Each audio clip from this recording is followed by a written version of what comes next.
विद्यार्थी मित्रों जो विडियो आँखों देखातो होय तो सेटिंग में जईने क्वॉलिटी में जईने हायर पिक्चर क्वॉलिटी अथवा 720 पिक्सल पर क्लिक कर नाखवानुं एटले तमारो विडियो एकदम क्लीन देखाशे। विद्यार्थी मित्रों welcome to YouTube channel D solution. आज आपणे सत्र 2 में दिवाળી पछी सेम 2 माटे धोरण 5 में जोवाना छीए स्टैंडर्ड 5 नी द्वितीय सत्र एटले के सेम 2 नी कॉम्प्यूटरनी स्वाध्याय पोथी में चौथो पाठ आज आपणे जोवानो छे। विडियो गमे तो लाइक करजो, शेर करजो, कॉमेंट करजो अने बीजा विद्यार्थी मित्रों ने पण मोकलजो जेथी करीने दूरना छेवाड़ाना गामडाना विद्यार्थीओ सुधी आपणो विडियो पहोंची शके अने ए पण विद्यार्थीओ आपणा विडियोमांथी भणी शके। चालो चौथो पाठ छे सेम 2 नो वर्ड प्रोसेसिंग परिचय। एमां सौथी पहेला तमने बधी माहिती आपी छे वर्ड प्रोसेसरनी। आपणे सीधे सीधું विकल्पमां जईशुं।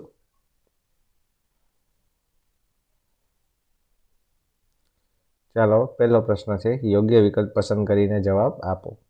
पहलू है एमएस वर्ड 2010 प्रोग्राम कया पेकेजनो एक भाग है तो जवाब आवशे बी एमएस ऑफिस। पछी बीजू है एमएस वर्ड 2010 ए कया प्रकारनो प्रोग्राम है जवाब आवशे डी वर्ड प्रोसेसर। पछी त्रीजू है वर्ड प्रोसेसिंग एटले तो जवाब आवशे डी आपेला तमाम एटले के माहिती पत्रकने तैयार करवुं, माहिती पत्रकनो कायमी संग्रह करवो अने त्रीजू माहिती पत्रकनुं एडिटिंग अने फॉर्मेटिंग करवुं। पछी आगळ आवे छे चौथुं नीचेनामांथी कयुं सॉफ्टवेर के प्रोग्राम वर्ड प्रोसेसर नथी तो जवाब आवशे बी नोटपेड। पछी पांचमुं छे एमएस वर्ड 2010 प्रोग्राम में केटली टेब आवेली होय छे तो जवाब आवशे सी 8। पछी छठुं छे एमएस वर्ड 2010 प्रोग्राम में कई टेब आवेली नथी तो जवाब आवशे सी डिजाइन। पछी सातमुं छे एमएस वर्ड 2010 प्रोग्राम में डॉक्यूमेंट के फाइलनुं पूर्व निर्धारित नाम कयुं जोवा मळे छे तो जवाब आवशे ए डॉक्यूमेंट 1। पछी आठमुं छे डॉक्यूमेंटनो कायमी संग्रह करवानी शॉर्टकट की कई छे तो जवाब आवशे सी Ctrl+S। पछी नवमुं छे एमएस वर्ड 2010 ना दरेक डॉक्यूमेंटने कयुं एक्सटेन्शन लागे छे तो जवाब आवशे बी पॉइंट पछी डॉक्स। पछी 10मुं छे समग्र डॉक्यूमेंटनी नकल करवा माटे कया कमांडनो उपयोग थाय छे तो जवाब आवशे सी सेव एज। पछी 11मुं छे एमएस वर्ड 2010 में विंडोनी सौथी उपरना भागमां जोवा मळता आडा पट्टाने शुं कहे छे तो जवाब आवशे सी टाइटल बार। पछी 12मुं छे एमएस वर्ड 2010 में टाइटल बारनी जमणी बाजू केटला कंट्रोल बटन्स होय छे तो जवाब आवशे ए 3। पछी 13मुं छे एमएस वर्ड 2010 में स्क्रीननो सौथी मोटो विस्तार कोण धरावे छे तो जवाब आवशे बी डॉक्यूमेंट विंडो। पछी 14मुं छे एमएस वर्ड 2010 नी डॉक्यूमेंट विंडो में जोवा मळती ऊभी झबूकती લીટીને शुं कहेवाय छे तो जवाब आवशे सी कर्सर। पछी 15मुं छे एमएस वर्ड 2010 में नवो दस्तावेज तैयार करवा माटेनी शॉर्टकट की कई छे तो जवाब आवशे बी Ctrl+N। पछी आगळ आवे छे खाली जग्या पूरो। चलो एमां पहेलुं छे एमएस वर्ड में स्क्रीननी सौथी उपरना भागमां टाइटल बार जोवा मळे छे। पछी बीजुं छे एमएस वर्ड माइक्रोसॉफ्टनी कंपनीए तैयार करेल एप्लिकेशन छे। पछी त्रीजुं छे एमएस वर्ड में नवो डॉक्यूमेंट तैयार करवा न्यू कमांडनो उपयोग थाय छे।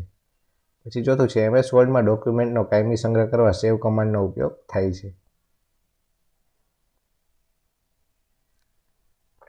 पछी आगळ आवे छे पांचमुं एमएस वर्ड ने बंद करवा Alt+F4 शॉर्टकट कीनो उपयोग करवामां आवे छे। पछी छठुं छे एमएस वर्ड में 2 स्क्रॉल बार होय छे। पछी सातमुं छे रिबन में प्रथम जोवा मळती फाइल मेनू छे तेने मेनू पण कहेवाय छे। पछी आठमुं छे एप्लिकेशन के प्रोग्रामना सौथी नीचेना भागमां स्टेटस बार जोवा मळे छे। पछी नवमुं एमएस वर्ड में अगाऊ बनावेल डॉक्यूमेंट ने खोलवा ओपन कमांडनो उपयोग थाय छे। पछी 10मुं एमएस वर्ड डॉक्यूमेंट ने प्रिंट करवा प्रिंट कमांडनो उपयोग थाय छे। पछी आगळ आवे छे नीचेना विधानो खरा छे के खोटा तेनी निशानी करीने जणाવો। एमां पहेलुं छे MS word a presentation programme छे तो जवाब आवशे खोटुं। पछी बीजुं छे MS word a open office पेकेजनो एक भाग छे तो जवाब आवशे खोटुं। पछी त्रीजुं छे एमएस वर्ड 2010 में 9 टेब आवेली छे तो जवाब आवशे खोटुं। पछी चौथुं छे सेव कमांड होम टेब में आवेलो छे तो जवाब आवशे खोटुं। पछी पांचमुं छे एमएस वर्ड विंडोनी सौथी उपर मेनू बार जोवा मळे छे तो जवाब आवशे खोटुं। पछी छठुं छे एमएस वर्ड स्क्रीननी वच्चेना भागमां कर्सर जोवा मळे छे तो जवाब आवशे साचुं। पछी सातमुं छे एमएस वर्ड दस्तावेज संग्रह करवानी शॉर्टकट की Ctrl+O छे तो जवाब आवशे खोटुं। પછી 8મું છે MS વર્ડ બંધ કરવા માટે ફાઇલ ટેબના ક્લોઝ કમાન્ડનો ઉપયોગ થાય છે, તો જવાબ આવશે ખોટું. પછી 9મું છે MS વર્ડમાં ડોક્યુમેન્ટની નકલ કરવા માટે F12 કીનો ઉપયોગ થાય છે, તો જવાબ આવશે સાચું. પછી 10મું MS વર્ડ બંધ કરવા માટે Alt+F3 કીનો ઉપયોગ થાય છે, તો જવાબ આવશે ખોટું.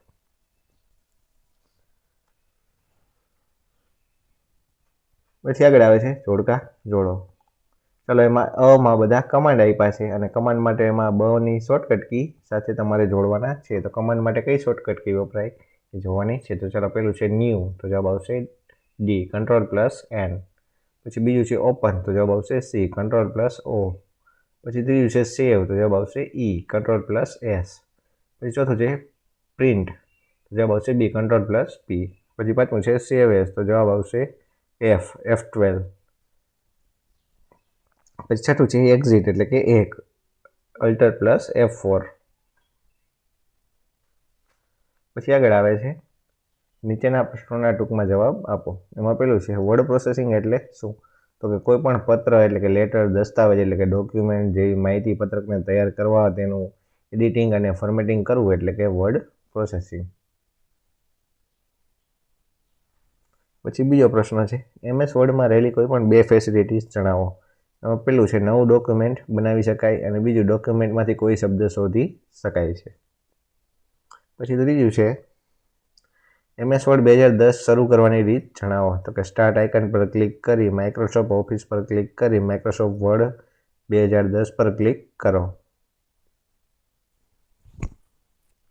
પછી ચોથું છે MS વર્ડમાં રહેલ ટેબના નામ જણાવો. File, home, insert, page layout, references, mailing, review અને વ્યૂ વગેરે. પછી પાંચમું છે ટાઇટલ બાર વિશે સમજાવો.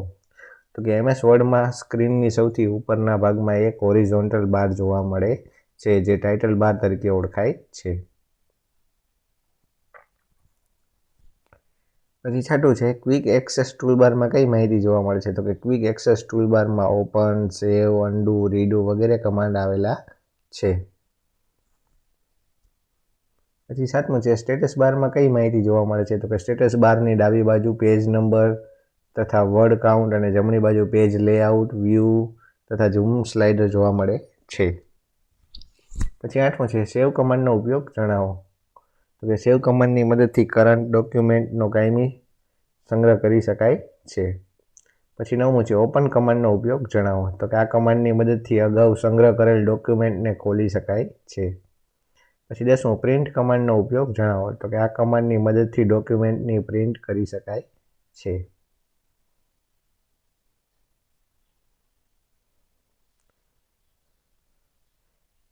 ચાલો તો અહીંયા તમારો પાઠ થાય છે પૂરો. વિડીયો કેવો લાગ્યો તે કોમેન્ટ કરજો અને બીજા મિત્રોને જરૂરથી જરૂર આપણો વિડીયો શેર કરજો. વોટ્સઅપમાં લિંકમાં પણ જરૂરથી જરૂર આપણો વિડીયો શેર કરજો. ચાલો તો વળી પાછા મળશું નવા વિડીયોમાં. ત્યાં સુધી જોતા રહો આપણી ચેનલ ડી સોલ્યુશન.